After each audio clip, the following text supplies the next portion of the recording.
உதகையில் குவிந்த சுற்றுலா பயணிகளால் 3 கிலோமீட்டர் தூரம் வரை வாகனங்கள் அணிவகுத்து நிற்கின்றன. இதுகுறித்த கூடுதல் தகவல்களை நமது செய்தியாளர் ஐயாசாமியிடம் கேட்கலாம். ஐயாசாமி, தற்போது விடுமுறை நாட்கள் அதிகம் என்கிற காரணத்தால் சுற்றுலா பயணிகளின் எண்ணிக்கையும் அதிகரித்திருக்கிறதா? விவரங்கள்.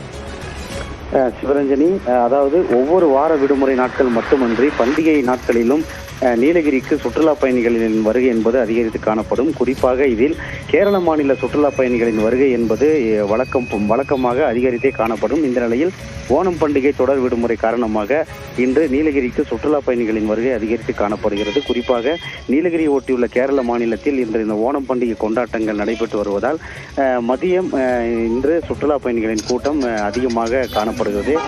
உதகைக்கு வரும் சாலைகளில் பல்வேறு பகுதிகளில் இந்த வாகன நெரிசல் என்பது ஏற்பட்டுள்ளது. குறிப்பாக உதகை நுழைவாயில் பகுதியில் உள்ள, அதாவது கூடலூர் மைசூர் சாலையில் இந்த பிங்கர் போஸ்ட் என்னும் பகுதியில் இருந்து இல்பங்க் வரை என்னும் இடம் வரை சுமார் 3 கிலோமீட்டர் தூரம் வரை இந்த வாகனங்கள் என்பது அணிவகுத்து நிற்கின்றன. தொடர்ந்து இந்த வாகன நெரிசலை கட்டுப்படுத்த போலீசார் பணியில் ஈடுபட்டு வருகின்றனர்.